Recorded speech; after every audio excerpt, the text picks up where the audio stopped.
Hello, everyone, and welcome back to another episode of Fueled by Progress, hosted by me, Mark Joseph Szymanski. We're here today with Dan Cole. What's up, man? How you been? All right, man. How about you? Pretty good, pretty good.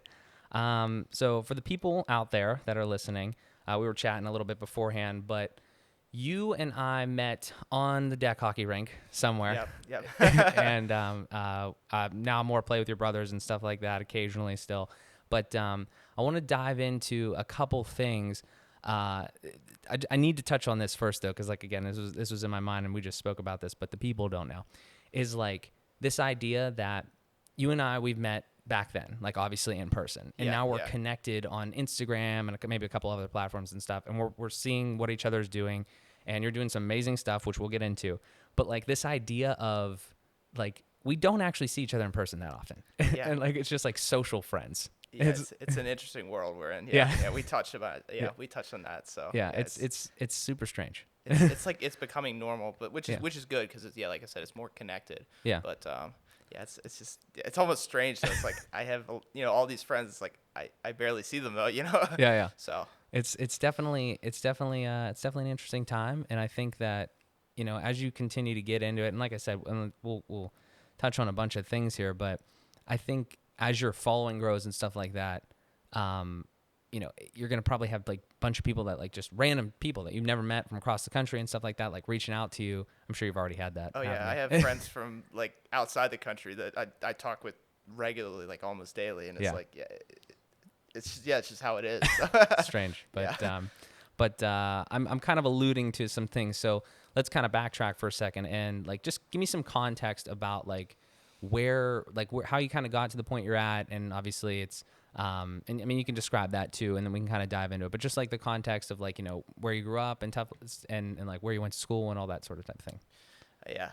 There's a lot. I'll try to keep it. We got time. Relatively brief. So we can dig into it. And if I jump to point C before I go to I'll I do A and B, I'll make sure you stay jump right on. But I grew up in Wexford, so right down the road. Local born and bred. Went to Pine Richland High School. Nice. After high school, I went to Villanova originally, studying mechanical engineering. I was there for a couple years. Decided it wasn't really my place. Decided to transferred to Notre Dame.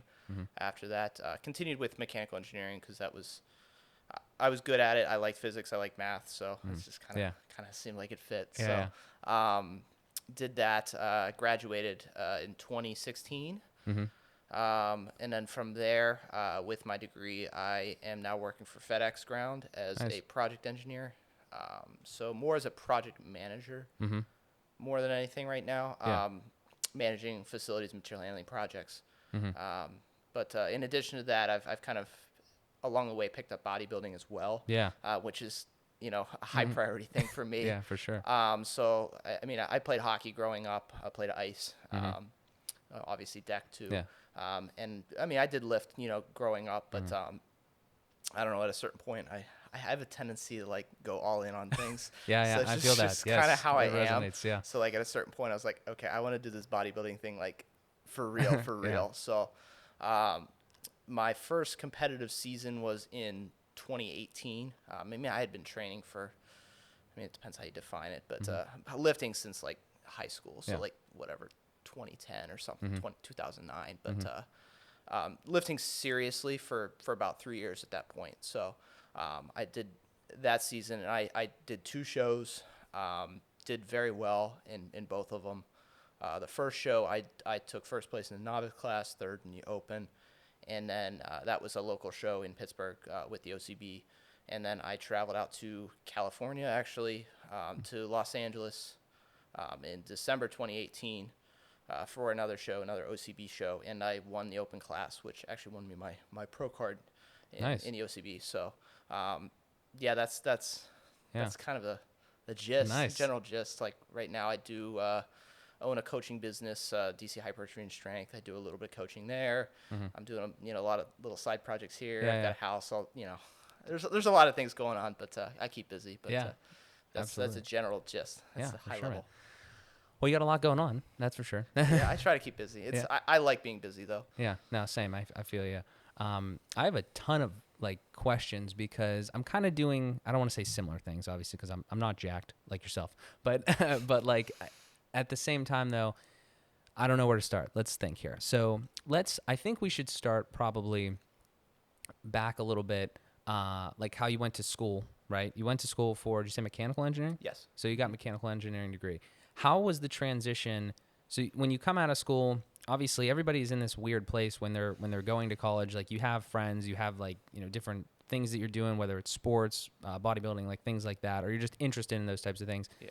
Then you come out, you get your degree, and you have, you got to get a job, right? I mean, that's just what everybody tells you to do. Bills don't pay themselves. Yeah, exactly. So how was that? How did you end up at working for FedEx, and like what is that day to day? How's that treated you so far? FedEx has been phenomenal for me. I do really like my job. In terms of the transition, it was tricky. I'm not a great interviewer, and making that, and like with school, it was so technical, and I was just so in the weeds of like the school and stuff. Yeah. Like making the transition to like the working world was a little tricky. And I'd say I'm a little more mature now than I was. Like looking back, I'm like, okay, like the way that I, carried myself and conducted myself and self-confidence, all that sort of stuff was not as, well brushed up as it could have been, polished, I should say. But yeah, it was a little bit of a tricky transition. Like school's kind of a different world, like especially in engineering. It's just, it was rough. Yeah. Like the schooling side was just rough. Like I feel you. Notre Dame's engineering program is extremely difficult. Yeah. And like I said, I transferred too, so like I've seen other programs, and Villanova was not even close to as difficult as Notre Dame was. Like not even close. Yeah. So, but yeah, that's kind of how I got to where I was. So Yeah. How long have you been there?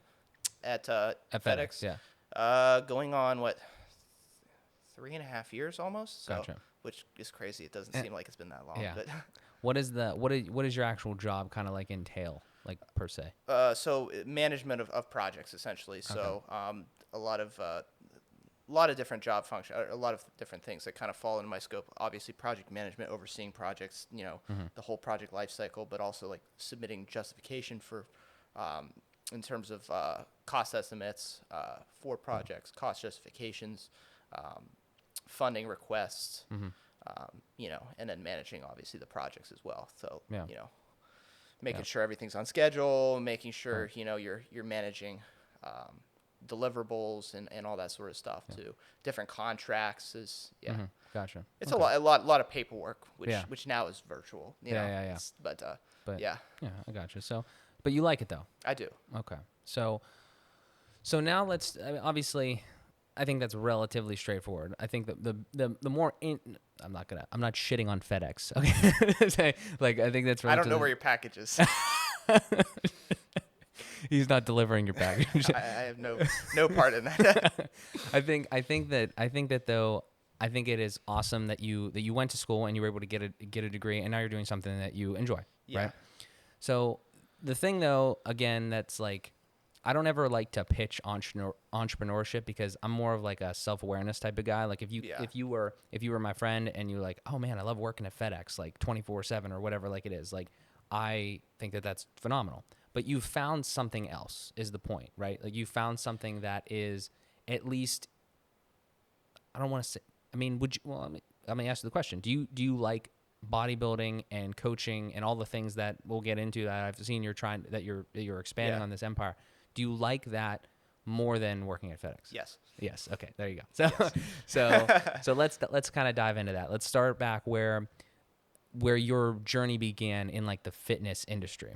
So like what would you tell the story there? How would you tell it? Well, I mean, I kind of alluded to it, but kind of started with just training a little bit for hockey, mostly in the off season in the high school.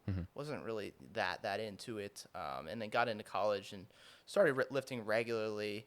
And as like, I had some injury issues with hockey with some concussions. So that kind of was like, okay, I kind of need to, I don't know that this is going anywhere. I need to focus on school anyways. So like that kind of went by the wayside. I mean, I played a little bit of hockey, like, adult league stuff, but I did a little bit, I started out doing club hockey Yeah.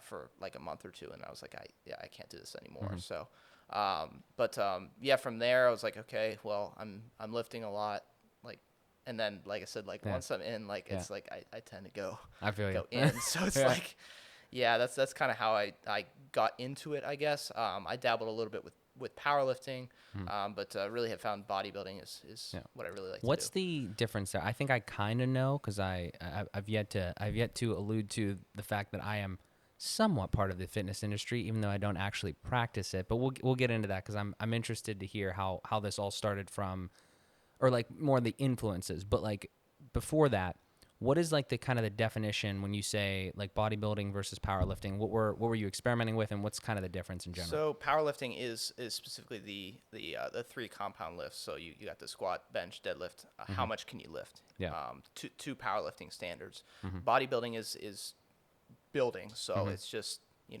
it's the aesthetics of it. Gotcha. So it's there's overlap for sure Mm-hmm. in some of the training, and you both spend time in the gym. Right. A lot of times you end up doing the same movements, but Yeah. they're oriented towards two goals that are kind of in the same direction, but kind of split off as well, I if that gotcha. makes sense. So Yeah. yeah. Gotcha. Okay. So like as we continue to move forward there, like you start to get a little more serious. When was that point? Like did you say that was kind of like collegiate area where you started to get way more serious with bodybuilding? Yeah, right around college time. Yeah. Okay. What was that? 2012 ish. Yeah, 2012 ish, something like that. So throughout college, and you definitely mentioned this, but I can't remember like the time period. When did you do the shows? 2018. 2018. Okay. So during all that time there, like I'm interested in where the point was and what happened where you were like, okay, I'm much more serious about this now. I want to start doing shows. I want to, capture your pro card and stuff like Yeah. that. You did all that and you're like, okay, well now where was the time in there where you said like, hey, I know how to do this. I want to share this with more people and I want to try to build like, obviously like a business that you're building now. What do you think happened there?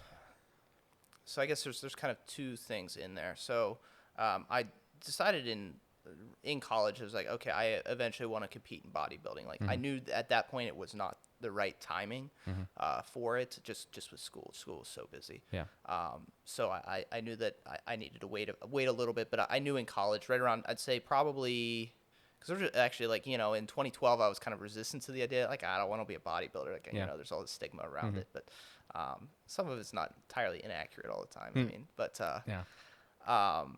I'd say around 2014, 2015, I kind of knew that I want to do this at some point. And actually pull the trigger and compete. Yeah. Which competing in bodybuilding is not something that I guess you should take lightly. It's not like you can just show up and compete. Like the dieting process and all that sort of stuff is something that really needs to be thought about because it has a lot of effects that people I don't think necessarily understand if you're kind of outside the sport. Yeah. Like health effects and that sort of stuff. Getting that lean is quite frankly not fun. Yeah. It's brutal. Yeah. And there's just like a lot of impacts that come along with that. But I don't regret it at all. I'm not gonna say that I regret it, but Yeah.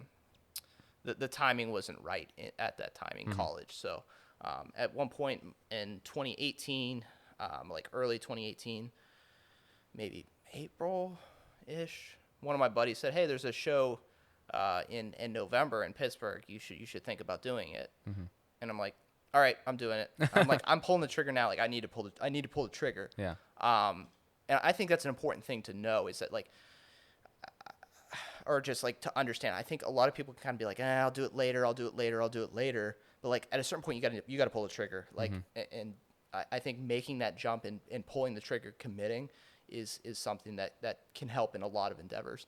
Yeah. So I pulled the trigger in May, started my prep in May, and then targeted the show in November and then December. So Jeez. it was a long prep. Yeah. Oh my gosh. Is that like a normal prep time? Like is it supposed to be longer, shorter? What's the ideal time? It depends. Depends how much body fat you have to lose. So I went from about 187-ish down to the lowest I weighed was 154. Wow. So yeah. How tall are you? 5'9". 5'9"? Gotcha. So I'm like 187 now. So like, Yeah. you know, Yeah. So it's like it's lean. yeah, it's yeah. Yeah. I feel you. I don't know. So at this point, I think it's the right time to kind of like bring in like sort of like maybe the I know that we've never kind of talked about this like sort of my I will say background in fitness, which is minimal, but like for some reason, like when I was younger, I tell this story before, I'll keep it as short as possible. I was in like 8th or 9th grade or something like that. I can't remember which one, but like I was like, I'm shorter than I was now, obviously. I'm only 5'7" now, so I was like 5'4" or something, and I was like 183 in like 8th grade, which is ridiculous. I was a fat kid, so I lost like 20 or 30 pounds, like just from like going outside, like in this little shed that I have, and just like deadlifting, like just moving a little bit more, changing up the diet a little bit, going from like chicken tenders and fries to like grilled chicken and stop drinking pop, just less sugar, stuff like that. So I think that the transformation thing is crazy, but then when you try to like, and you kind of flip the switch and you're like, well, I'm doing this to compete. That's even more crazy, because then you have to like refine it so much to get to some sort of like this ridiculous. And I'll highlight that crazy part. I'm a little messed up in the head. Well, I see all the stuff that you post, which we haven't gotten into yet, but I see all like I mean, do you put every single meal on your story and on your Instagram story? At this point, it's like it's almost like habit now. At this point, it's just like it's just something I do. But did you get any? I want to talk more about that, but did you get any inspiration from other people? Like people like maybe on YouTube and stuff, like while you were coming up, like obviously now you're more of like, I'm sure you're still following people obviously, but you are more of a veteran in the space, not like a crazy veteran, but like you've done a lot, right? So now you feel probably confident to give people coaching advice, right? Before you were a coach and before you did that, was there some influences on YouTube or anything that you maybe like saw or? Yeah, I've followed quite a few people. Found a lot of I'd say that the right people pretty early. Some more like evidence-based individuals who also compete too. That's another thing we can get into that. Like there's a lot of people that claim to be evidence-based, but don't do the thing. But the juicy details. But so like 3D MJ, 3D Muscle Journey, like Alberto Nunez, Eric Helms, all those guys, but also Renaissance Periodization, Mike Israetel, those guys, Lane Norton, all were pretty big influences and kind of, I guess we're influential in that. I mean, I guess carved my own path, and I mean, I think like the inspiration thing, it's kind of, I don't know. It's kind of like a cheesy thing to me. A lot of times, like, a fitspiration. Like, I don't know. Like, I guess I drew more from the people who are actually, doing the thing. And, absolutely. Like just almost education, like in the subject. And then like, they give you some ideas, some things to try out, and then you go implement them. And like, almost like you said, evidence-based too. The same type of thing. We could do a quick segment here. I'll give you some people that when I was doing that like transformation type thing, and like back when I was into it a little bit, and then I just decided to just plateau and not go crazy all the way in. People that I followed, I don't know if you know any of these names, like Matty Fusero. He's a good one. Yeah. So he was one of the first ones that I saw. I remember way back. This is actually before then. I don't know if you remember Mike Chang in Six Pack Shortcuts. Bro, I bought that.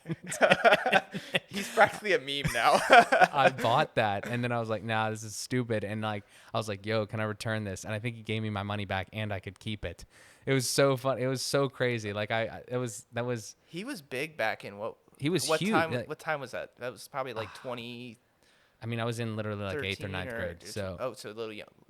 When was that then? I'm 2 years younger than you. You're 2 years younger than me? Okay. I graduated college in 2018. Okay, so it would have been like 2010 or 2009, something like that. He was big. Like you would see him everywhere. He'd be on like YouTube and stuff like that. He'd have that other dude with him. I can't remember what his name was. Was it like legit?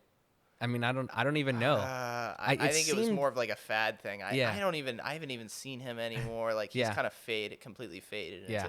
And that's the thing. A lot of these, these fads, like, they're kind of a flash in the pan, and they're gone because quick money grabs. I think it's the substance isn't quite there. Yeah. I mean, ultimately though, it was kind of just like a program or whatever, and then like intense marketing of whatever it was, and it was like, again, if you're into it, I feel like your path makes the most sense because like you're much more evidence based. Like you're trying to really understand what's going on, so Yeah. you can kind of like just do things that make sense, given your physiology, biology, and all that sort of stuff. So that's probably a better route, I Yeah. would assume. But I think there's something, I guess, to be learned from people like that, because I think, and myself specifically, like the marketing side is not really my thing, but like there is power Oh, to 100%. being Yeah. able to market yourself. And like if you can't convey what you know and what you're able to do, Yeah. what does it No, matter? Because nobody's 100%. going to listen to you anyway. 100%. So 100%. Yeah. I think that the marketing, and especially the stuff that you're doing now, I think that just that constant like awareness of like, and trying to grab more people's like attention, like look at this. This is legit stuff. I'm I have results. I've learned from these people, and all that sort of stuff. I commend the marketing, and I think that is a huge part of it. I just think that the brand and like the actual product, obviously, like you're establishing, needs to be. it matters. Yeah, Yes, it definitely absolutely. matters for sure. What are some other ones? Okay, so this is like the reason that like I didn't know any of those names that you said it originally was probably because like I didn't dive that deep into it. The other people that I was going to mention were Max Tuning has been a large influence on my life. Do you know who Max Tuning is? Mm-hmm. Yeah, Yeah. and then Christian Guzman, also a huge influence. But like I guess really where it breaks down there is like they're like fitness dudes, but like if you look at them now, like they're not really fitness. Like they are obviously huge in the industry, but they're doing other things, Yeah. and they're not just like focused on that anymore. So Yeah, it's kinda, they're not. They're more, I guess, lifestyle, Yeah. sort of. Yeah, If yeah. that makes sense. I mean, Yeah, for they sure. both competed. I believe. Yeah, yeah, yeah. I know that Christian Guzman has. Yeah. He's done actually very well, and Yeah. he promotes his own show and all that sort of stuff. But he does more than the bodybuilding thing. Yeah. And those guys are really good at marketing. Yeah, And yeah. really good at branding and Yeah. social media, all that sort of stuff. And they've Yeah. really leveraged that really well. Yeah, I've pretty much watched every YouTube video from both of them for like the past, Max for longer because I saw him first, but then like, I mean, with Christian, I recently found him. I don't know if you've been seeing anything he's doing with Alpha Land, but like he's making like this No. 18 acre like huge complex down in where they live in Texas because Like Max, a big campus of sorts. yeah, it's crazy. Like I mean, Oh, wow. there's like three gyms. There's basketball court. There's all sorts of stuff. Like this is the headquarters for Alpha Oh, League. wow. Yeah. So regardless of, like where they're at as far as like, whether they're more fitness and, evidence-based or just like education and lifestyle and stuff like that, I think that is something that honestly, when I was looking over everything that you're doing with DC Hypertrophy and Strength, and then also like I saw you have some other stuff like DCHQ, Yeah. and then the apparel and everything like Yeah. that. Yeah. I'm very interested to hear sort of like what your kind of idea is and everything like that. Because when I saw that, I literally thought Christian Guzman. Like I thought you were like Christian's doing that. I'm gonna do that. Not like in a bad way. It's just like I'm trying to do some of those types of things too, but not just straight up fitness related. You know what I'm saying? Yeah. For me, it kind of just made sense for what I was doing. I mean, the apparel stuff, it's more so just promotion more than anything Yeah. else. I kind of just started printing shirts, and Yeah. people wanted them. I like, okay, Yeah, sure. The gym thing, that was kind of a COVID created thing, so we could dig into that. Yeah. But essentially, yeah, like right around like a week before the pandemic or the shutdown started, I like started seeing how like things were shutting down. I'm like, Yeah. no, Yeah. no, I'm not gonna deal with this. Yeah. So like I started scavenging together like gym equipment, like Yeah. a rack and all that sort of stuff. And then it developed into you know how the 2 weeks to flatten the curve. Yeah. What do we have, the 6-month anniversary of that? That turned Yeah. into months of stuff. And even when I saw that like 2 weeks, I'm like, like I see how China's like still Yeah. kind of like fighting this like after like 2 months. Like Yeah. I don't know if this is gonna be 2 weeks. So Yeah. eventually just kind of transformed into building, like taking an entire garage that was completely empty and filling it Yeah. up completely.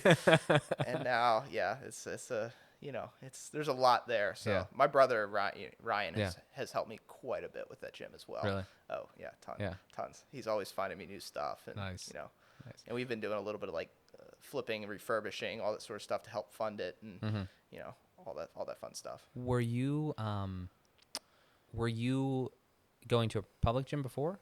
Yeah, Pure Athletics in Wexford. Gotcha. So, yeah. Okay. So, but you decided to make your own. So, like, do you think that's something that you want to continue to do? I mean, obviously it's in your garage right now, but do you think that that's something that you would like to potentially do one day? Like to maybe have like a gym of your own? Maybe. I haven't Yeah. really thought about it too much, but Yeah. possibly. Possibly. The gym business is tough. It's like the Yeah. margins are tight, Yeah. equipment's expensive, all that sort of stuff. But Yeah. possibly. Gotcha. But right now I have my own home gym, which Yeah. Right. yeah. So It's easier, more convenient. Definitely. it is convenient. Yeah. Definitely. Okay. So if we come back to like maybe like the present now, I guess, like, so we've come to the story and we're like, what is, like, if we, the last, I don't know, even like COVID time, like I know you've been ramping up the marketing, you've been doing a lot of different things. What has your focus been as far as, like, obviously it's on yourself and your physique, and do you have a show on the schedule? I mean, obviously it's weird right now, but like, is there Looking a show? at 2022, that's kind of the plan right now. But Gotcha. growing right now, so I Yeah. don't need to cut weight. Yeah. Or Oh, for sure. lose any body fat. Yeah. Yeah, definitely. For now. Yeah, I imagine that's difficult to do. I think, like, I don't know if it's somebody, like, if you just stay relatively lean and continue to grow, is that kind of like a strategy so you don't have to like do it all at once? It is. You can stay a little bit leaner. But right now for me, like, since I don't have to be that lean, like I don't have any like immediate deadlines. For me right now, there's no reason for me to stay kind of in striking distance. So basically trying to accrue as much muscle tissue as I can right now. But I do, like, when I do prep, I do plan to kind of do it in phases and bring my weight down a little bit closer to what I would compete at, maybe like 10, 15 pounds off, and then like maintain for a little bit, kind of hold there, and then finish the prep off. So I gotcha. that's kind of my general plan. Last time I did it just straight through, like dieted for what, I don't even know, 35 weeks, something like that. Oh my, It was, yeah. that's crazy. It was a marathon. When did you start the actual business? Like, when was that idea hatched, and when did you? That was, what year was that? That was 2018 too, actually. Like, Oh, okay. So right around the time that I started my prep, actually. Gotcha. I was like, I just got to make this page, do the thing. I Yeah. don't know where it's going to go, but Yeah. I'll do it. Gotcha. So- So you started it then, and then like obviously it says LLC, so I like Yeah, that. I'm I a big registered business the guy. LLC, yeah. I'm a big business guy, so I appreciate those types of things. And so once you did that, was your first goal to just try to find coaching clients, or was it kind of different at that point? Not really, no. It was more, I mean, I don't even know. I didn't even really know what I was going to do with Yeah. it. Like, I knew I maybe want to do a little coaching, maybe Yeah. want to do some content creation, Yeah. maybe see where it goes from there. Yeah. Yeah, that's kind of, I don't know. It's just kind I of like, gotcha. Yeah. I was just like, I got to do this thing, like Yeah. make a page, like make a separate sure. page from my personal page, Yeah. like my personal social media. Yeah. Cause I had been posting lifting videos, but it's like, I need to just have a separate place where that's kind of Definitely. housed, which is funny because now I barely even use my personal social media anymore. It's funny how that works. Isn't Yeah. it? It's, when you, I thought the same thing. So I have a couple different things, like Fueled by Progress is one of them, but I had a personal that was like Mark Szymanski 11 or something like that. And then I was like, I never used Instagram, like, really at all. And then I was like, well, now I kind of want to be like, a dude that makes content about, business, finance, like all these different things, entrepreneurship. So I made a new one, and now I post on there so much more than I ever would have on the Yeah. other. It's like when you find something, like you said, like whether it's fitness, whether it's whatever, it's like there's something that you actually care about enough to tell other people about, then you actually want to share it. Yeah, it's Interesting. different, but yeah, it's good though, and I think it's also like it's made social media a little more productive per se as Yeah. well, rather than just and I still get sucked into it, like the mindless scrolling and Yeah. stuff like that. But like, so like, I'm scrolling through my business page, interacting on my business page, and kind of growing through there rather than just using my personal scrolling through it. Absolutely. Turning almost like a mindless habit into something a little more productive, I Yeah, guess, which for is sure. I think positive. Oh, 100%. Yeah. Definitely. I would agree. What have you, I was going to kind of say, like, what have you learned so far? Obviously, I'm sure you've learned a lot, but like, what has the experience been like so far with having like sort of like like a side hustle, whether you're coaching Yeah. clients or creating content, what's the balance like between that and work? And what do you like? Is there like kind of like a plan moving forward? Like if you're going to kind of pull the string and try to go completely in on your business, or like what's just kind of the summary so far? Yeah, I mean, it can be it can be tricky at times. I mean, I do like the work from home setup now. It's made it definitely a lot easier now that I don't have to go into the office. Yeah. Don't have to commute there. And Yeah. things are a little more flexible. But I I'm just I don't know. I might end up doing that. Going Yeah. down that path, but I Yeah. just don't know. Right now, I'm not in any position to be able to quit my full time I job. gotcha. So Yeah. I've got a house and I've got a mortgage. I got bills. Yeah. So. Yeah. But end of the day, I mean, that's an obligation that I have. That's a responsibility that I have to pay those bills, and Yeah. that's something that's important for Absolutely. me to do. Yeah. So it's got to make practical sense, I think, if I do that. And I've got some other sources of revenue too, so I'm kind of Yeah. doing some other side projects with, like I said, with my brother. And Do you care to talk about those, or are those on the back burner? right now, my brother and I have been doing quite a bit of it, just like with like I said, like the flipping and refurbishing equipment. Oh, equipment like like gym equipment. Okay, I gotcha. So that's been Yeah. we've done quite a bit. So Really? it's been good for my brother too, I think. What does that process like entail? Like you just like kind of clean it up and do different things. Like you have to order different. Like is it like broken? Sometimes it's like missing a piece or two, or it's just like rusted to hell. Like some of the stuff we pick up is disgusting. Disgusting. Like, Yeah. I pick it up and like my hand smells. My hands are orange. It's like Yeah. so we know how to go through the process of like rust removal and repainting, wow. cleaning them up, all that sort of stuff. So yeah. Interesting. Did you ever think of like is that stop at gym equipment? I mean, that seems like something that's very like hands-on and something that I don't know how to do. So I always think like is it something that stops at gym equipment, or are you also interested in like bigger things like honestly when you said like flipping, refurbishing, I thought you meant like real estate and stuff like that. No, Is that yeah, sorry. no, I didn't no, clarify, it's yeah. all good. But like, is that something that you think maybe down the road too? I mean, that's just a shot in the dark there. But. Possibly, yeah. Yeah. I mean, I guess I'm trying to get into more things. The thing with gym equipment is I kind of know the market, know what things are selling for. Yeah. And right now, obviously, it's a hot commodity. You can't find it in stores too. So like you can get. Yeah, you can't even find hand weights. Yeah, you can get a good value for them, especially if they're like super cleaned up and super nice. Like you can turn something that's just collecting dust and disgusting in someone's basement, turn it into something that looks almost brand new, which Definitely. and it present it well and all that sort of stuff. Which Yeah. we've learned a lot more about business than because I actually did a minor in business while I was at Notre Dame, but I've learned more about like business and marketing and all that sort of stuff from doing that than I did Really? at school. Yeah. What would you say like specifically, just like almost like haggling in a sense, or like just from like the margin of like you have to buy it, then you have to do the materials, fix it up, like the time and stuff like. What are some of the biggest things that you've learned from that?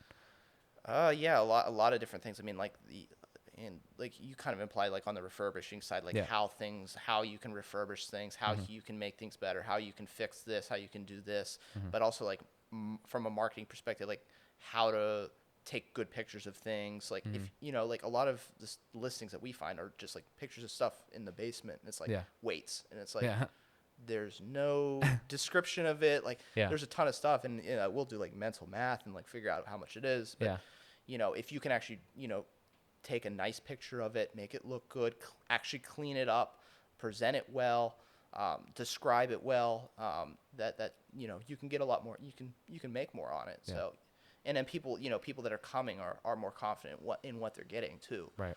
Rather than just something, oh well, I don't know if that's broken, I don't know if that's looks it looks weird. Yeah. But that sort of stuff, and then also dealing with people too, like just the negotiating process, how like people work from like psychologically, and you interact with all sorts of different people. You can ask Ryan. Ask Ryan. He has some good stories and screenshots. Some a little nasty, but Oh geez. yeah. Do you ever? So I sell a little bit of stuff on like Facebook Marketplace, not really refurbished stuff, just like honestly stuff that I'm trying to get rid of. So I'm not going through the whole process, but like. First question is, where do you normally sell? Do you sell back on like a Craigslist or something like that, or Primarily through Marketplace. Okay. I think Marketplace is the future. Yeah. If Facebook got their act together a little bit, when they're starting to, because Yeah. the platform's like been a little like real buggy, like Yeah. We're trying over the too many last few things. years. Yeah. Like that's the number one place to sell, because there's a profile attached to where you sell. Yeah. So in my opinion, I think that's the future. Yeah, and everybody already has that profile. Yeah. They don't need to actually go. So yeah, it's actually a really good point. Do you get a lot of people that like those nasty stuff? Like, do you just get people that every single time? I'm gonna ask you this question because you're a fellow marketplace seller. Yeah. Every single time I put something on there for like $50, I've never once ever sold anything for actually that $50. Like every single time, it's like, oh, how about 20? Like what the Try fuck? yeah, yeah. Some people, it's like, and Ryan and I, it's Ryan. If Ryan listens to this, he'll laugh, because whenever he gets a message like that, he just says no. Like he doesn't even. It's just like it's not even worth, like, that's Yeah. like, that's so out of the ballpark that Yeah. it's like, sometimes we do sell for exactly what we list for. Yeah. It depends. Yeah. Some things you do, and then yeah, it's funny. Well, there's also like people out there, even if you listed something at a decent price, like Yeah. everyone there's some people that have to haggle. Yeah, it's Like, crazy. have to- I have think to it's haggle. everybody that touches my listings. I think It's like- is that. It's like, like you say you list your thing for $50, and then Yeah. someone offers, $40 for Yeah. it. If you had listed it at 60, they probably would have offered 50. I So know, it's like, I know, it's but they crazy. have to like, yeah. They have to feel like they got a deal. They have to feel like you know they what got I a did? deal. I just started I was like, oh, well, I want 40 for this, so I'm gonna put 50. Yeah, Like, you list yeah. you list kind of on the higher end of what you want to get, and Yeah. then go from there. I Yeah. mean, and it depends. Like if you're getting a lot of messages or something, you stick at your price. Like, Yeah.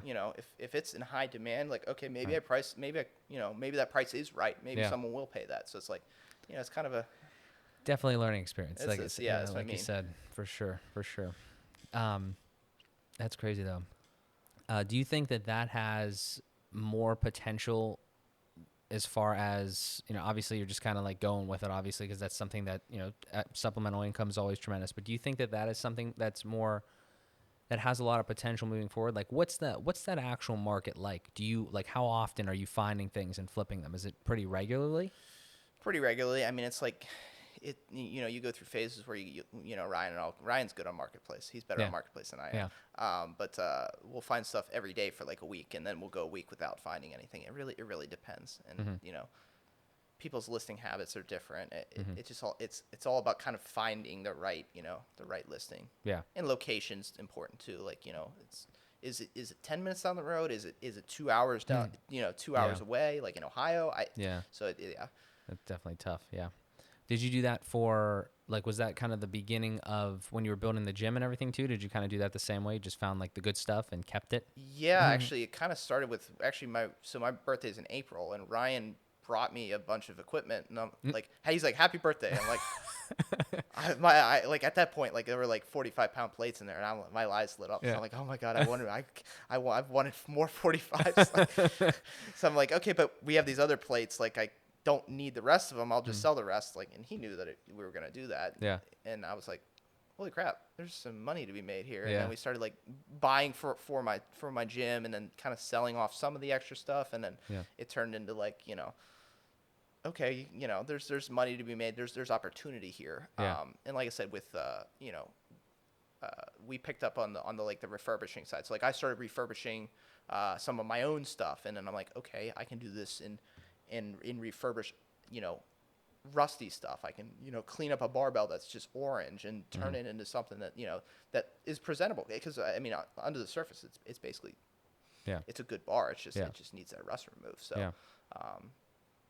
that's kind of how Yeah. you kind of inferred it how it started. Yeah. Yeah. But yeah, Well, I it's mean, kind of stumbled upon it. Yeah. You saw the idea and you just ran with it. No, Yeah, I that's, just went with it. Yeah. that's tremendous, man. I love that sort of stuff where you can find like little opportunities like that especially within things that you like. And then you, like you said, the market, you kind of know what you're getting into, and then you can just kind of, run with it from there. Yeah. It's dope. So, It's fun. It's been fun. yeah, I bet. It's like I bet. every time we get a haul of equipment, I'm like, oh, like that's a little project for me to do, like Yeah. to clean this up and to make this look good, and to do this and that. So yeah, Yeah. it's been fun, honestly. I'm interested in, so like I'm hugely into like developing a brand and all that sort of stuff. Yeah. And I know that's something that you're passionate about. and we'll talk about this more at the end, but like everything that, all the every account and stuff like that people can find you at, we'll have it in the description down below in the show notes, so they can go and they can follow you and see what you're doing. But I want to kind of talk about it a little bit. Like, what has been your strategy? What have you found that like kind of works, doesn't work, all that sort of stuff? Because as of right now, as somebody looking at what you're doing, you're Yeah. posting a ton on like your actual like Instagram feed, and then you're doing a ton of stories. So I imagine as a layperson, you have some sort of very strict diet plan that you're sticking to. Not like a diet, but like just your whatever your not like you're dieting, but whatever your diet is, because like Yeah. every single time you have your macros on there and everything Yeah, like I that. adhere to it, yeah. I really want to know about that, because the stuff that you're eating is so like randomly thrown together, just like it seems like to hit Yeah. those things. So like, what is that like? Kind of walk me through that. So like on which side, like the Maybe we dive into the diet like first. dive into the diet? Yeah. So like right now, like my diet includes a lot more food than what like a contest diet would look like. Right. So like I mean I'm consuming like over 500 grams of carbs a day, and honestly I've found my weight slipping down. I'm Wow. just like it's difficult to get all the food down. So like, Yeah. and then soon I'll be having to push my weight up, which is going to be ugh. Jeez, you're Just gonna think have to about eating more it's, food. It's force feeding, People, yeah. So like people that don't understand that are probably like, "What the fuck is he talking about? He has to eat more food." Like, yeah, it's so interesting. Is it just because you're burning more energy? Just how many times do you train per day? This is important, I think, first. generally I train once a day, but I've dabbled a little bit with like twice a day training. Which when I say twice a day training, it's not like full sessions. It's like 1 hour, like 1.5 hours, and then another hour, like evening session, like biceps and I gotcha. or something like that. But I gotcha. generally once a day. Okay, gotcha. Yeah, I don't know. I guess I kind of rip through calories at this point. I don't know. Yeah.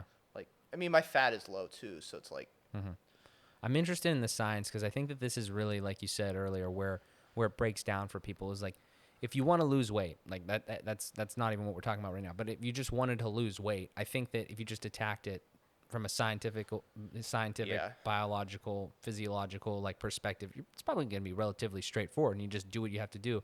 Obviously, there's a lot more Yeah. emotion attached to like food and things like that. Yeah, and that was what I was about to say. Is Yeah. that's where it gets a little more, I guess, nuanced. Is adherence is huge. Yeah. In terms of a diet, especially if you're like for me, adherence is really not an issue. Like if I have to hit this, I will hit this. Like Yeah. to the T. Like Yeah. it will be done. But I mean, like I'm a little crazy in the head, and I'm just like half of my thoughts around like throughout the day are like bodybuilding. Yeah. Like how can I get more jacked? Yeah. But yeah, so like but no, obviously not everybody is hyper focused on bodybuilding and building a physique. So like it's a little bit trickier when it's not like top priority. Right. And in addition, I think some people don't have like the correct habits built up too. Yeah. That sort of stuff. So it is as simple as generally speaking, eating less than you're expending, but that equation is more complicated because we're human. Yeah, no, for sure. Yeah, I think that a lot of people, especially like, I mean, I even know this in myself. Like, I enjoy good food, and it's like, it's tough sometimes because, like you said, adherence. Well, first of all, even before that, you have to have like an actual thing to adhere to, So like when you're putting like your actual macros on your Snapchat, or I'm sorry, on your Instagram story, right? Like what is that right now? Like, what's your current diet look like, and why are you like? What is? I mean, maybe you could like illustrate it. Like what I've seen gummy bears. I've seen like like all sorts of like concoctions. Yeah, that you're doing there. it's like now it's kind of like just because it's difficult to get the amount of food down that I need to get down. It's like it comes down to me being, for me, I find a more flexible. I'm sure you're familiar with flexible dieting. I'm Yeah, assuming. like if it fits your like, macros. Yeah, with like Yeah. Maddie, I assume so since Yeah, you yeah. followed Maddie for zero. Yeah. I did that, but then I just started eating whatever the fuck I wanted. It didn't really work. Yeah, but yeah. So like I like when I'm having trouble getting food down, it's I guess I find it more beneficial to be a little bit more flexible because I'm not worried about satiety because it's like I need to get more food down. Like it's not like nowadays it's like, so here's the funny thing. So like when I'm dieting, I'm clock watching because it's like, oh, 10 minutes to my next meal, 5 minutes to my next meal. Yeah. Oh, it's almost time to eat. Now it's like looking at the clock. Okay, don't have to eat yet. Don't have to eat yet. Like, oh shit, it's 6 o'clock. I need to eat. Like, Yeah. if I don't watch the clock, I'll forget to eat. Yeah. Like, I don't end up forgetting to eat because I know it's Yeah. a priority and I know I need to eat. But I'm eating when I'm not hungry. So it's like having those higher calorie foods definitely can help.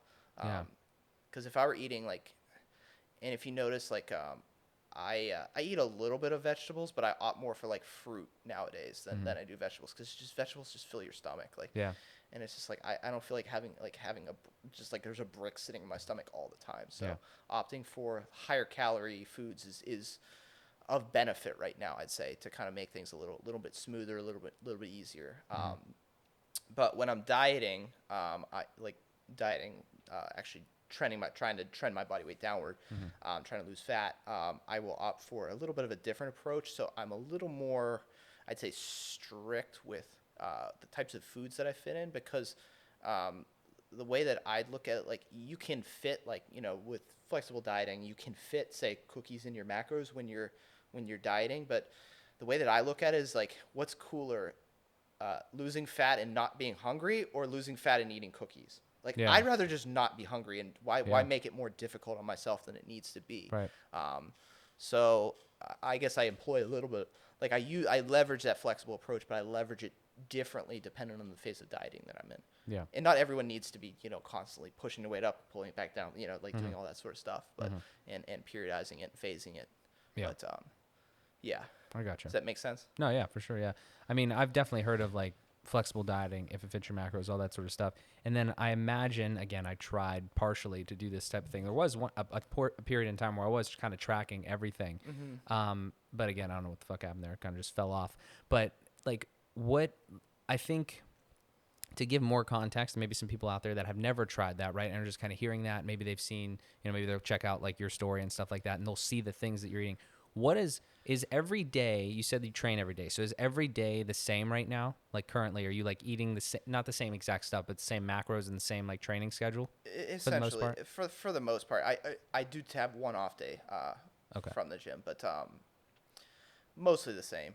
Gotcha. Essentially the same. I mean, I will flex my calories these days up a little bit if I feel like I need to, just because it's like, okay, I was a little bit more active today. Like I did this, I was running around doing errands or like at the store and doing all this sort of stuff. It's like, so it's like, okay, I need to add calories in, but for the most part, yeah, it's pretty similar day to day. Gotcha.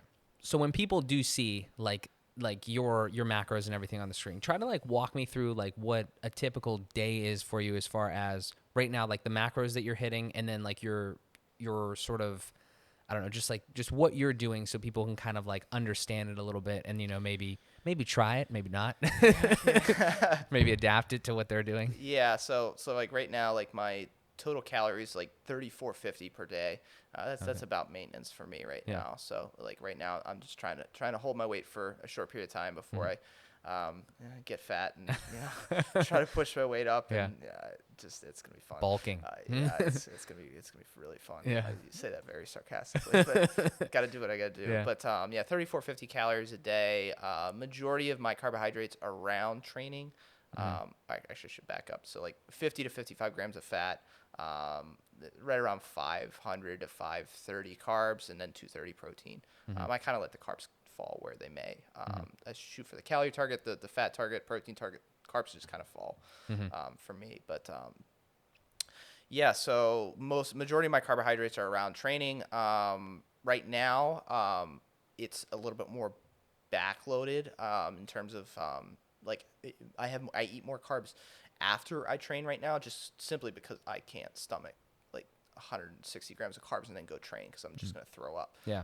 So there's kind of there's diminishing returns in terms of pre-workout carbs, which is interesting because like when I'm dieting and my carbs are lower, it'll be more like a lot of times like a 50-50 split, because it's like, if I only have 200 grams of carbs, which is still a fair bit to play with around that training window, then I can easily eat 100 and 100. That's no big deal, because like 100 is going to easily digest. But like right now, it's like if you include the intra, it's close to 300 grams of carbs. So it's like Jeez. I can't. Yeah, like my Yeah. intra is like actually probably more than that. It's probably like 323.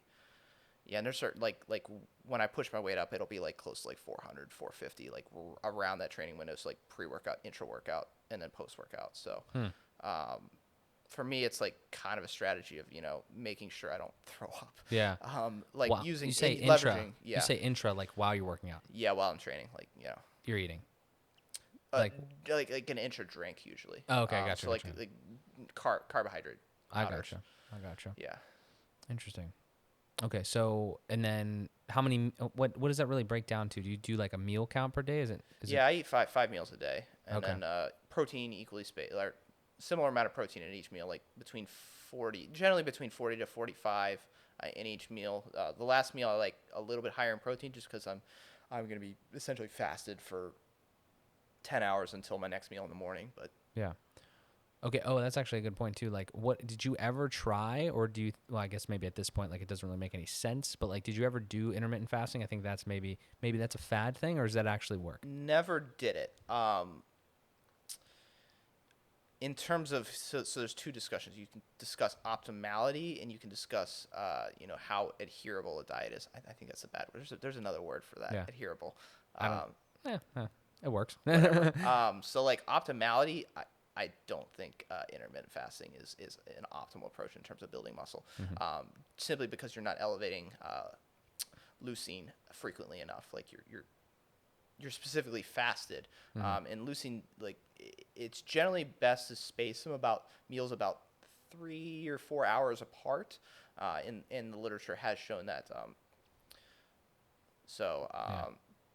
In terms of optimality, intermittent fasting probably isn't the most optimal approach for bodybuilding, for performance. But from an adherence standpoint, it possibly could be a good tool. I think if I wanted to make things easier, especially dieting, I would probably leverage some sort of intermittent fasting approach. Because,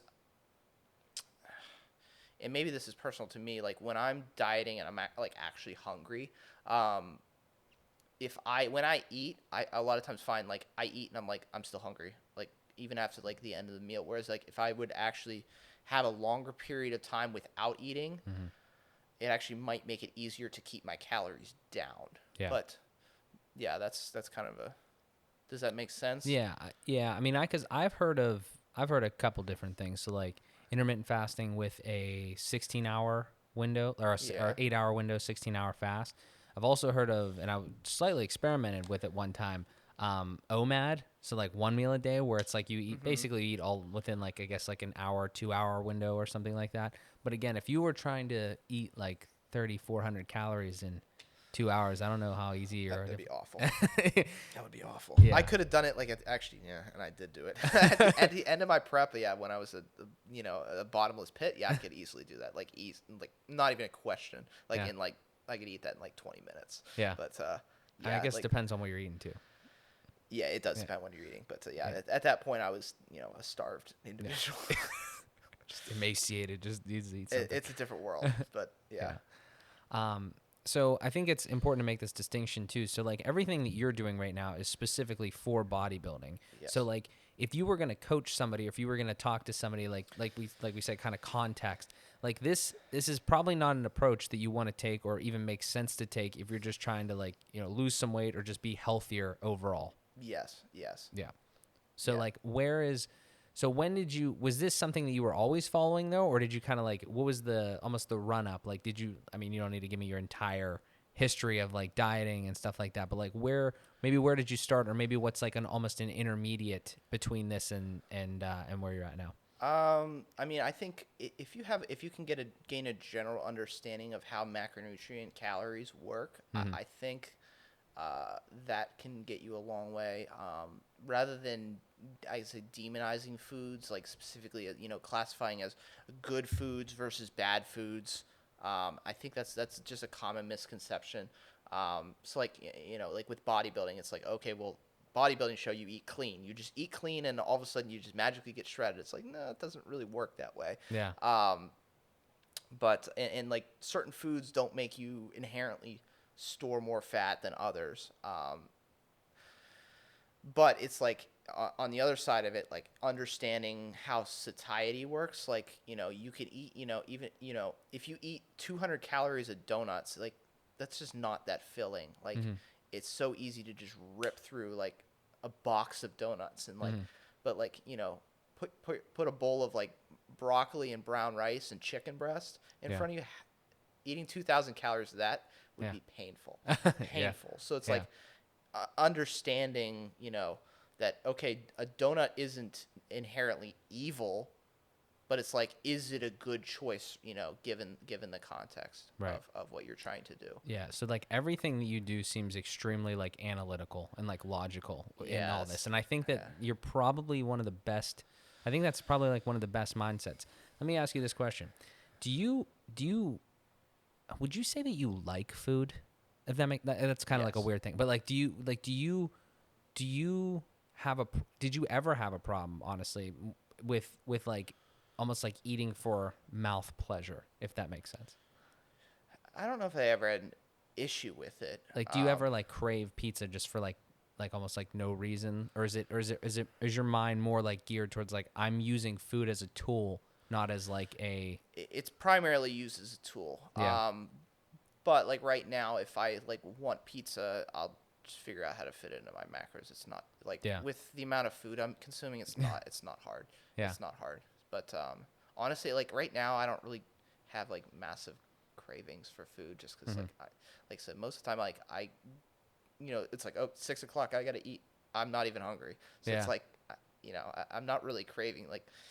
Yeah. So. Like, for instance, what did you eat today so far? I know you ate Chipotle yesterday, post-workout Chipotle, I think? Today, actually, yeah. Or was that today? It was today, yes, which was a little bit of a change from usual. Usually I've been doing pasta, but my buddy came over and trained, so I just picked up Chipotle. It's like, right down the corner. So, that was a double rice bowl, with all the fixins, all the steak and all that sort of stuff. And then since a double rice bowl wasn't enough carbs, I needed to add grapes too, so of my own. So if that gives context to how much I need to eat, double rice bowl, or a bowl with double rice, and that's not enough carbs. Should ask for triple rice. there's times I like, when I'm like, in a few weeks when I start pushing my weight up, like when I'm trying to force like 200 plus grams of carbs, which is just awful. Yeah. I've done the triple rice bowl, and even the triple rice bowl, I'm like, I still need to add like 50 grams of carbs. And it's like, oh my God, this is awful. Holy Jesus. Well, it's like, and that's where like, high calorie things can come in, like, gummy bears, or like, or like fruit juice, dried fruit, like things like that, to just kind of fill that last little bit.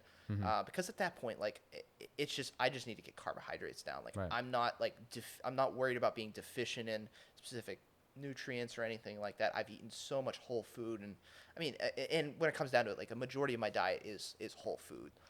So it's like, I'm not too worried about being deficient in things, and I eat a ton of fruits, ton of vegetables. So does that make sense? Yeah. How do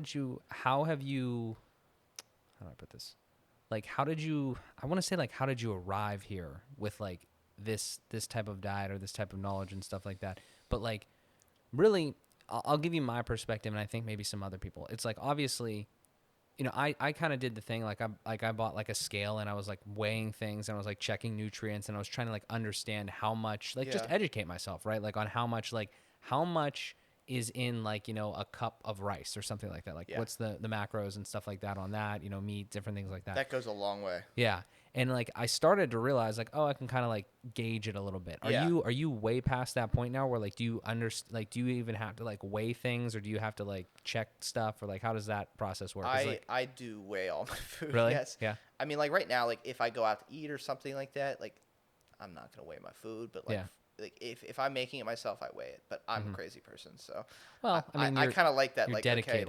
okay, this food, like you said, it kind of has a purpose. Like, eating is not just like pure pleasure. It's like, it's a purpose, So like I said, I kind of did that for a time, and I was told that I was crazy, and I didn't get nearly as deep into it as you. But like, that's not.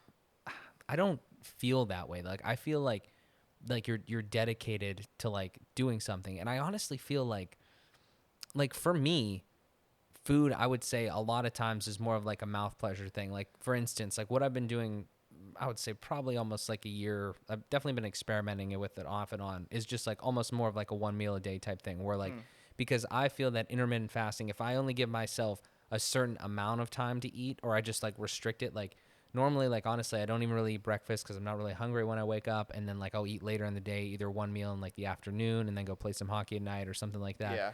And I'm not really training that regularly. So when I do that, I just feel that like I could kind of eat not necessarily whatever I want, but like it can be a lot more flexible just because I'm not, I'm not like eating 3 meals a day or anything like that. But I don't really think that that's the right way to do it either. It's just kind of, I wish I could find some sort of middle ground, where like I'm Yeah. kind of, adhering to something, but not, just, it's not like I'm not going, because Well, you're not a bodybuilder, so it's like, yeah.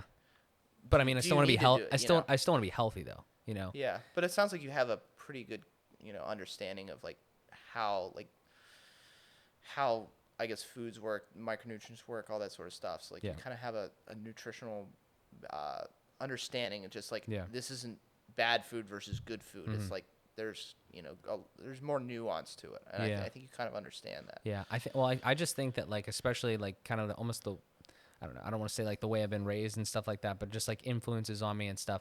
I feel like I have always been much more emotional towards food, and like that's why I asked that question. Is I think that's a fuck ton of a lot of people, especially in like America, because of the way that we're kind of raised, like McDonald's and Yeah. like these types of things. And I broke free of that. Again, personal story here, but like I kind of broke free of that a little bit during that, transitionary period where I went from like being a really fat kid to just like an average type dude. And then I've kind of just plateaued and tried to stay, okay-ish. Yeah. But I would like to take the step to go back towards like more of a, do more strength training and do more things like that, Yeah. because I don't know. I just feel like your approach to it is so, I mean, maybe it's a lot of other people as well. Like you said, you learn from other people, but it's like, it's refreshing to think of it's very just like by the book. It's analytical. It's just like, yeah, just do this. And like, it's hard to adhere to sometimes, but if you just do it, you'll see the results and you'll Yeah. yeah. So I don't know. Obviously I'm not a bodybuilder and I don't necessarily plan on being a bodybuilder, but I would like to be like, I don't know. And I think a lot of people would like to try to get some more structure to it, Yeah. which is tough, I guess, when you don't know what to do necessarily. Yeah, and it's hard to kind of find the where to start. Like, what do I start with? What do I do? How do I structure things? How do Right. There's a lot, Yeah. but I think finding that in establishing a structure, establishing routine can go a long way too, because like once you get into a routine of things, you just kind of do it. It's just kind of Yeah. ticking boxes at that point. So Yeah. that can help. I think from an adherence standpoint, I think figuring out how to establish routine can be huge. For sure. For like everything that you're thinking about for DC hypertrophy and strength, would you be coaching bodybuilding clients, do you think, if you're doing that? Do you think that's where your most value would be? Or do you think you'd be coaching just like everyday people? Or would you stick to hypertrophy and strength? I think my best value is probably with bodybuilders, just because I think I can relate to it a little bit more. Yeah. Just the crazy mentality of it. So I think that's kind of where I guess I'd say that's be more of my bread and butter, I would say. For sure. But I think I've coached some people that don't necessarily compete or don't compete now. Like maybe I want to compete in the future, that sort of thing. So yeah. I gotcha.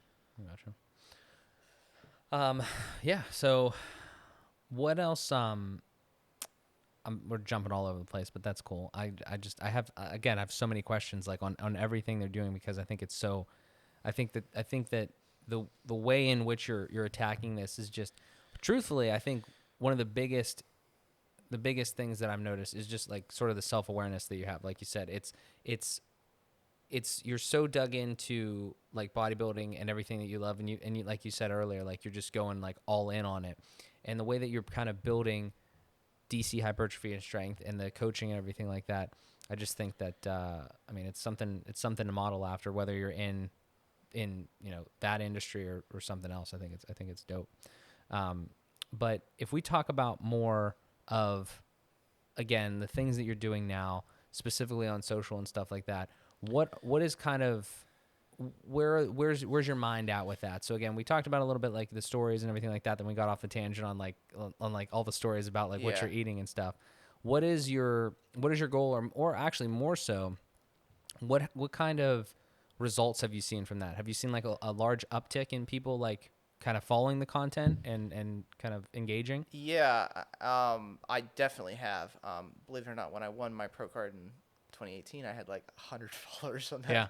account, which I have like I don't even know, like 650 or something like Yeah. that right now. So like that's not a lot more, I mean, but you're growing. I get a lot of engagement with the people that do follow me. Yeah. I think kind of just being genuine, I think, goes a long way to a certain extent. I'm generally I'm a pretty straightforward person too. Like, I don't like bullshitting. Yeah. So, and I know a lot of people have come to kind of appreciate that. Um, and I know that a lot of people will ask me questions and will trust that I will give an honest opinion. And if I don't have an opinion, I'll straight up say, I don't know, like, or I'll put qualifiers like maybes and that sort of Right. stuff. So I think being honest and being intellectually honest goes a long way Yeah. on that sort of thing, and being genuine. Definitely. Do you think that? Well, actually, I was going to ask this question. What do you do everything yourself right now? Like, do you ever all the posts and everything like that? You do it all yourself, like all the Yes. marketing for it? Yes. What is that process like? Because I assume that's something that like you kind of have had to learn and like Yeah, it's harder than most people think. Like making posts and putting something that's like legit together, like not just it takes more effort, time, and thought than it looks, I think, a lot of times. And I yeah. think and formatting it well is tricky. You know, there's different ways to display the content, to put it forward. Like, you know, like video content, do you want to talk in front of a camera? Do you want to talk over something? Do you want to put it into words? Do you want to, you know, like how descriptive do you want to be in the description? How much are people actually going to read your captions? Like Yeah. all that sort of stuff. There's a Yeah. lot of, you know, Yeah, for sure. do you want to make an infographic? Like, you know, like, Definitely. Yeah. We talked about this during the break, but you said you had a YouTube video, like Yes. one YouTube video. yes, one YouTube video. What is that about again? About caffeine periodization. Yeah, it's a rambly video. It's more so me just like talking to a camera and rambling on for like 15 minutes, which it didn't feel like 15 minutes. It felt like 2 minutes. And I'm like, oh man, this is longer than I thought. Like, I wonder who's gonna actually want to listen to this. Do you want to somewhat explain that? Like what's the gist of caffeine periodization? Yeah, so leveraging caffeine, I guess, intelligently in like in a training program. So rather than just, you know, consuming caffeine like 400 milligrams every single session all the time, consuming coffee in the morning, kind of using it a little bit more intelligently, and leveraging it when you most need it, I would say. Yeah. I see, like, I follow these people like Max Tuning, Christian Guzman. Yeah. Why? Like, I think there's like a startling amount of caffeine being consumed. Like, isn't it in pre-workout and then it's in like These energy drinks, energy coffees, yeah. I don't drink any caffeine. I'm not flexing, but I don't drink any caffeine. Like, I don't know. I feel like I would be dead. Like, I feel like my heart would explode if I drank as much caffeine as I see people drink. Yeah, and I think, and honestly, I think a lot of it is the underlying issue is you need to sleep more. A lot, not you. Yeah, but yeah, like yeah. a lot of people need to sleep more. Yeah, well, like yeah. honestly, if you sleep enough, and I found this out, like this is something, a big change that I've made in the last 2-3 years. If you sleep enough every single night, you do not need caffeine to stay awake. Yeah. 100% do not need caffeine. You do not need caffeine to stay awake. If you need caffeine to stay awake, you need to be sleeping more. Yeah, I would 100% agree with that because, like I said, I've never really used it, and like I feel like I've always kind of gotten enough sleep. But like I noticed that especially like with my lifestyle now that I lead, I make sure that I get like whatever I need, like 8 hours of sleep or whatever. Yeah. And I'm never like, I mean, I'm tired occasionally, but like I'm not falling asleep or ever need something to keep me going. Yeah, and this whole thing of like, you know, sleep when I'm dead, that needs to die. I'm sorry, that needs to die. You're not hardcore, you're not cool. Like, first off, you're not like if you're sleeping 4 hours a night, you're probably not functioning very well. You're functioning at probably 75%. It's like, you're functioning 75%. Why not get another 4 hours of sleep? You know, function 100%. Yeah. You know, Yeah. I don't know, but I mean, for me, it's like it's a priority. It's a high priority for me as a bodybuilder. So like Yeah. I have a very very strict sleep schedule. Like I go to bed at like 9:30, Yeah. sleep until about 7:30. So I'm getting like, I mean, I'm in bed for almost 10 hours a night. So like Yeah. it's a high priority item for me specifically. Mm-hmm. I don't think everyone needs to do it to that extent, but you know, getting 7 to 9 hours of sleep a night, I think, can go a long way in Yeah. general. You'll feel much better. You'll be just so much more mentally alert. And Yeah.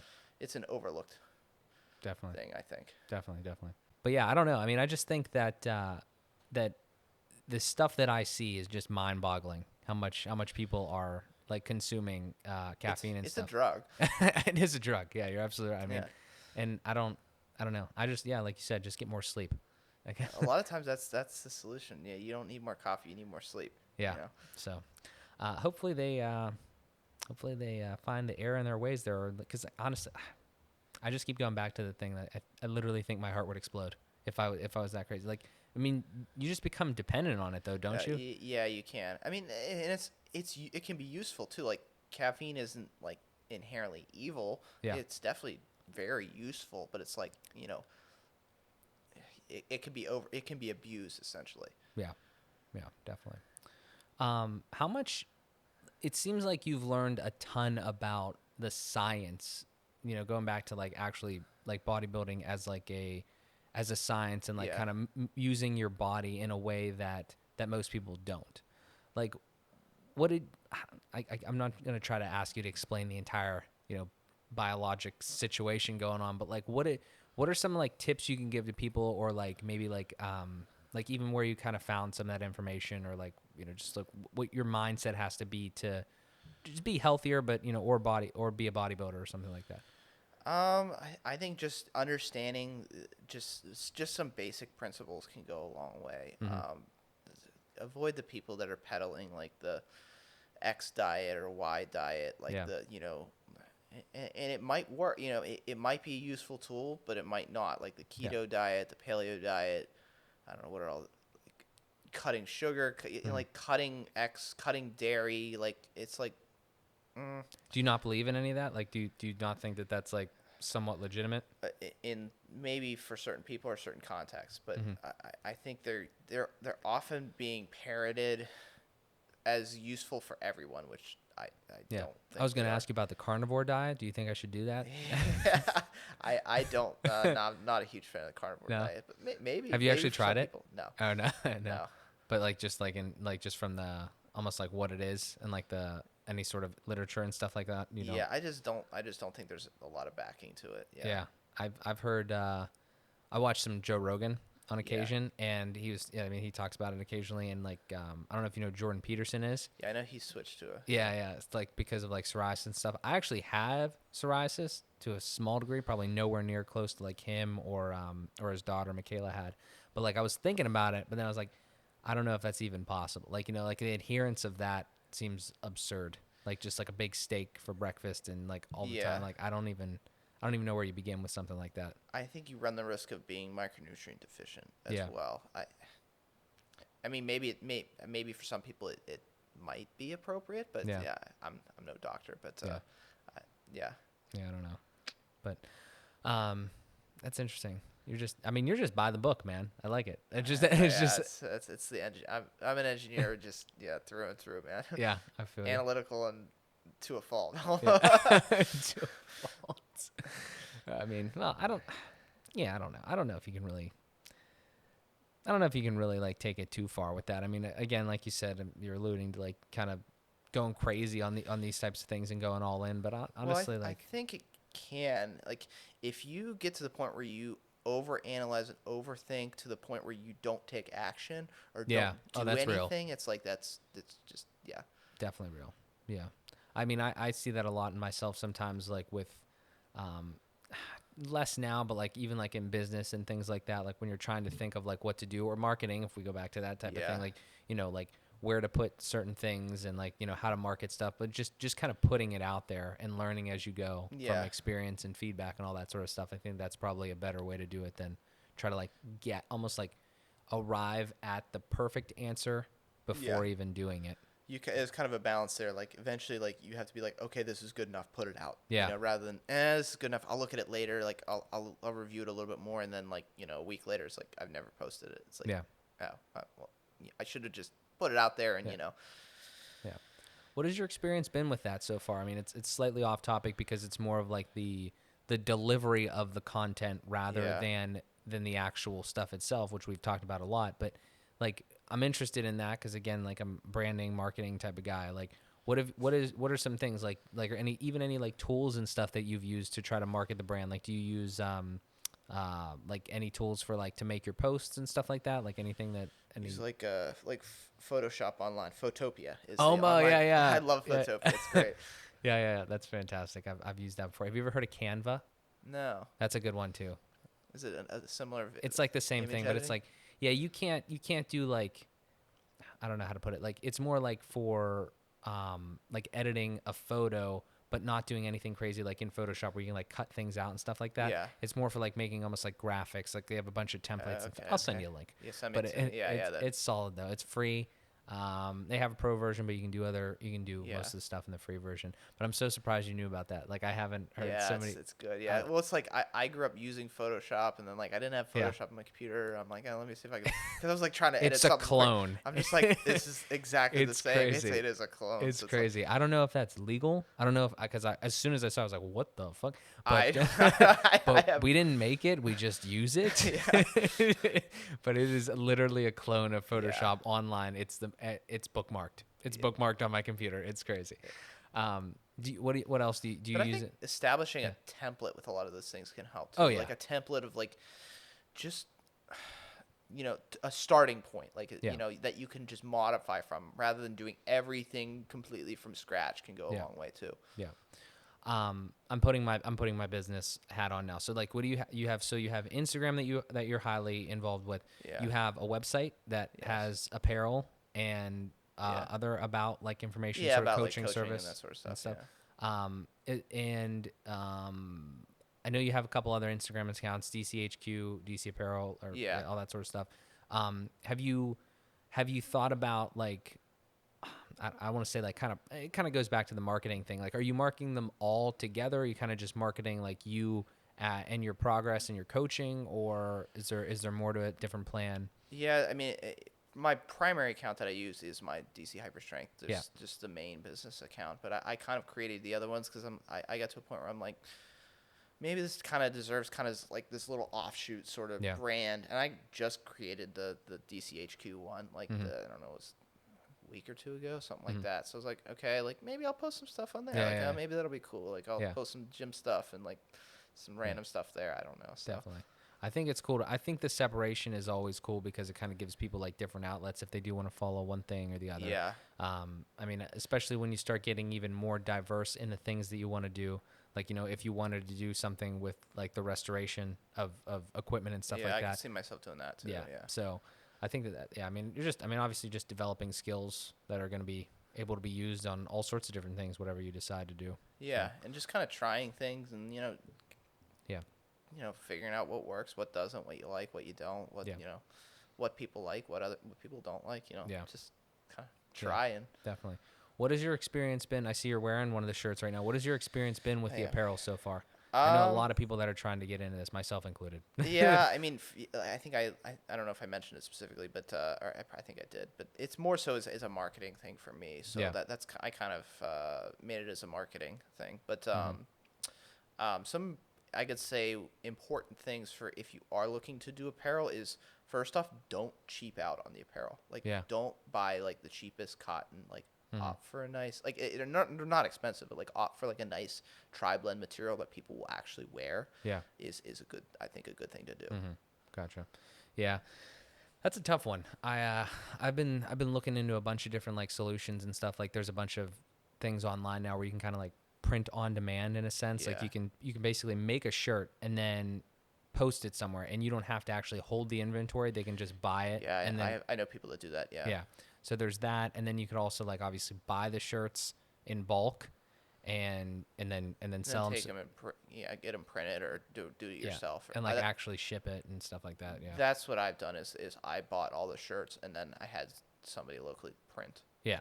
So So there's that, and then I think there's even, I guess, like the next step and like really where you become like, I don't want to say more of a brand, but like when you have, when you're maybe when you're trying to establish like an actual clothing brand and not just Yeah. apparel. I know that the next step is either domestically or internationally. Like you go to a manufacturer, you have like the thing, like if you wear, what are some of the brands that you wear? Do you wear like Alpha Elite or anything like that? Like my brother has Athlete. I like a Slingshot, our Mark Bell I gotcha. apparel, which I have the shorts on right now. Yeah, a few of those. Yeah. Yeah.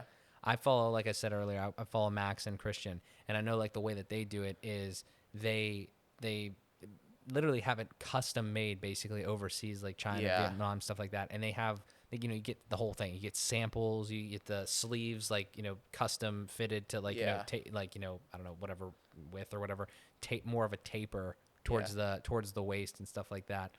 Their stuff's nice. My brother has yeah. a lot of their clothes. Yeah, Yeah. they're really nice. I Yeah. need to get some myself. Yeah. I mean, honestly, I just want to make some. You know, Yeah. just slap like do you imagine that? Like slap a DC hypertrophy and strength thing on there. The shorts is the trickiest one because there's Yeah. not a lot of good fitting shorts out there Yeah. in like the fitness industry. Like Yeah.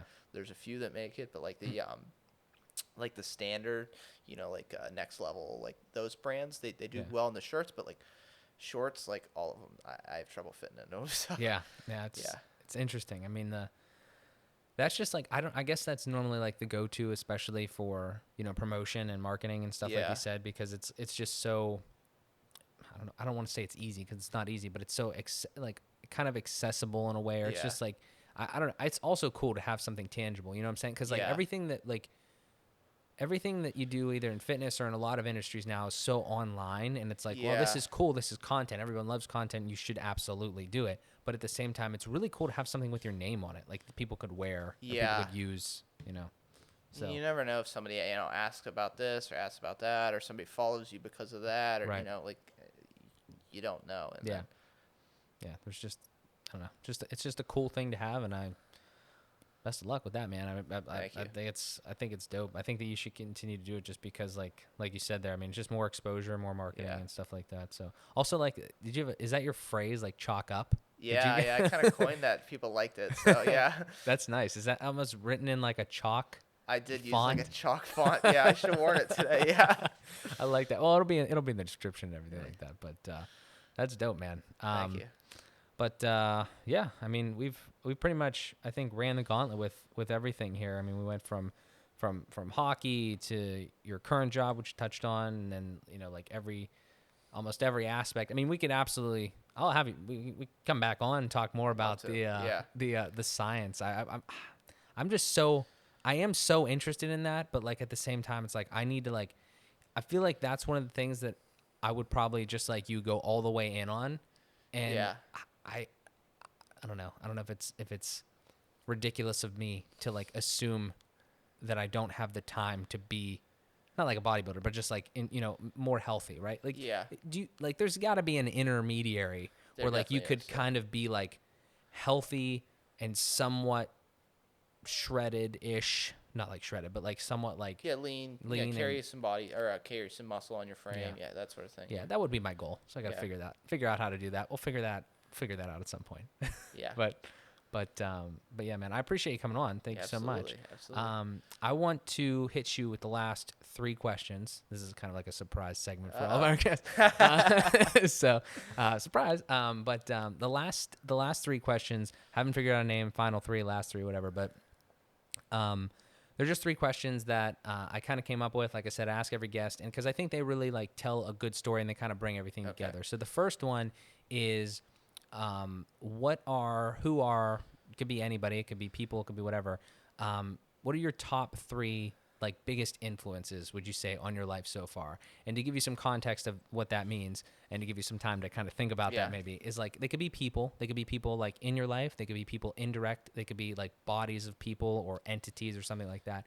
Reason I ask is because I think that when people understand, you know, they've just listened to this episode, right? Yeah. And they understand a lot about who you are, the things you're trying to accomplish. Well, you didn't get here alone necessarily a lot of times, right? Like you Yeah. had people influence you in one way or another, whether it's, fitness or whatever the case, business, whatever it is. And I think when people understand where you came from and like who not inspired, but like influenced you in that way, Yeah. then they can kind of really tie it together, and maybe they can learn from those people as well. So who would you say like your big three are? Top three. My parents Yeah. and my grandmother. Yeah. Probably. I guess that's three. But I mean, yeah. they could kind of be one too if you Yeah, want. like family has definitely been influential. Yeah. Yeah. I mean, yeah, my parents were phenomenal. Mm-hmm. I grew up in a honestly a phenomenal household. Like, I mean, Mm-hmm. the success was almost inevitable Yeah. in my house, and I think that's very important. Yeah. I think to a certain extent it's almost degrading in this like society with how valuable the family structure is. Definitely. That's been huge for my success. In terms of external, we alluded to Jordan Peterson. I'm a huge fan of his. I actually am. Are you shitting me? Yeah. Oh man, we should have talked about that more next time. Yes. Next time. Yes. Oh my Yes. god. Yeah. So we alluded to it. Like, I'm not like I'm like his carnivore stance. I'm like a little on the fence about, but he doesn't really speak too authoritatively on that. But yeah, that's just like one offshoot. It's just kind of an offshoot, and that's kind of not his his bread and butter. Yeah, really. yeah, for sure. So Yeah, no pun intended. But yeah, I'm a big fan of Jordan Peterson. I think. Damn it, I should have asked that. Yeah. I think a lot of what he says is right Yeah. and correct. Yeah. I know he's deemed offensive, Oh man, he's dragged through the mud on a lot of shit. which is just ugly and awful. Yeah. But what a lot of what he says, and there's a reason he's popular, and there's a reason that people like him. I think, and I think have really found good value in what he's saying, because what he's and a lot of what he's saying is very countercultural. Yeah. In terms of what a lot of people kind of claim to be sources of happiness and sources of value in life. Like, Yeah. it's what's almost promoted through media and that sort of stuff is often completely counterproductive towards actually like leading a productive life, Definitely. leading a fulfilling life, being happy. Mm-hmm.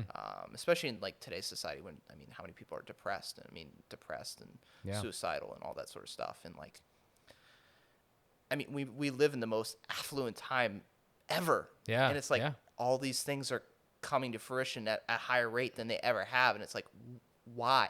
Yeah. And I think what Jordan talks about, I think, is a lot of the whys. Yeah. So, and how, to a certain extent, those things can be overcome. So, Definitely. Yeah. For sure. I mean, he's a huge influence of mine too. So. yeah, I'm a big fan. Like, I listen to his podcast, and I just like can't stop listening. It's Yeah. like he's just so engaging and Yeah. very very thought out.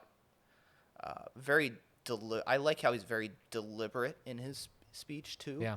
Yeah, Definitely. it's not like sporadic and random and Yeah. I think I don't know if I want to call it like empowering, because I don't know if that's the right word, but like obviously there's a ton of like, he does his lectures and I love just listening to him like that. But then you see all these offshoots of videos that people are making, like motivational thing. I listened to one earlier this morning. It's like the stuff that he's saying just makes sense, and it's like you said, countercultural is kind of like a good way to put it. It's like, why is there so like I just hate, more than anything, to kind of summarize, it's like people just like to complain almost and like make problems and stuff like that. And like everything that he says is just like, it's empowering in the sense of like, I don't have to just fucking complain. I don't just have to live with these problems. Like I can go and I can do something about it. I can do something about it. I think being responsible is one of the best things that you can do. Yeah. Just in general, like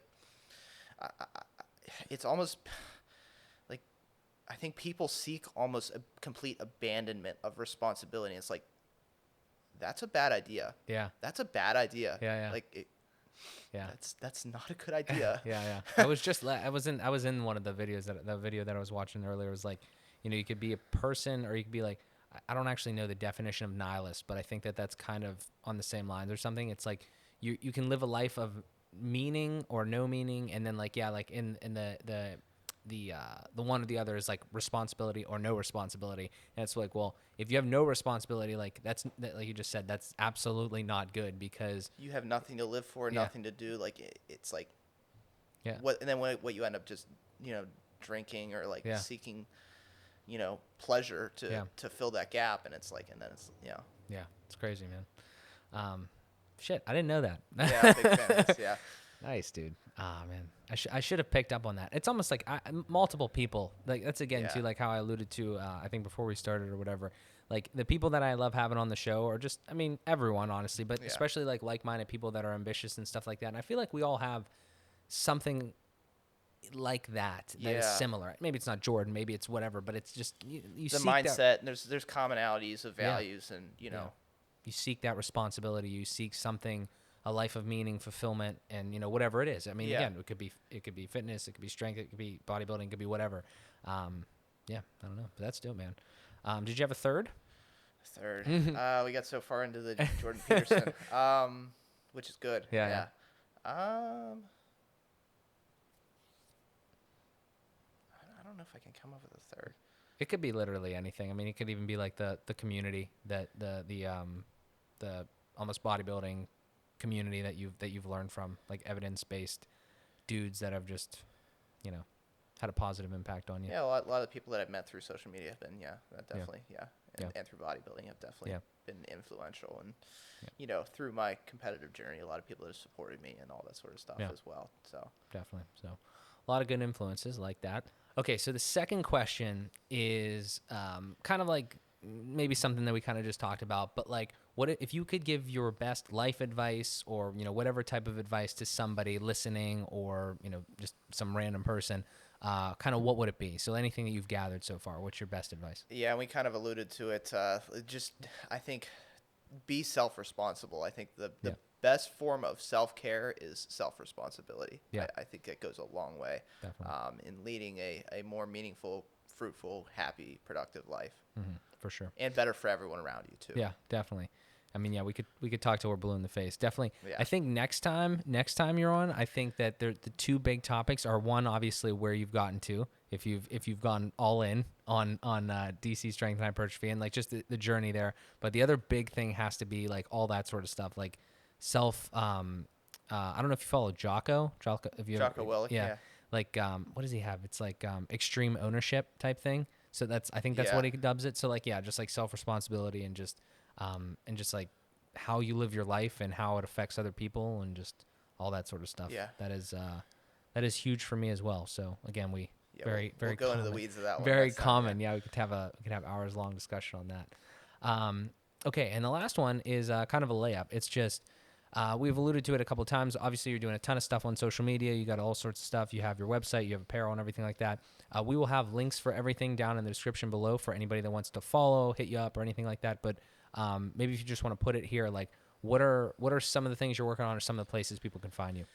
Best place to find me is on Instagram at DC Hyperstrength. And you can find me on Facebook too, DC Hypertrophy Strength.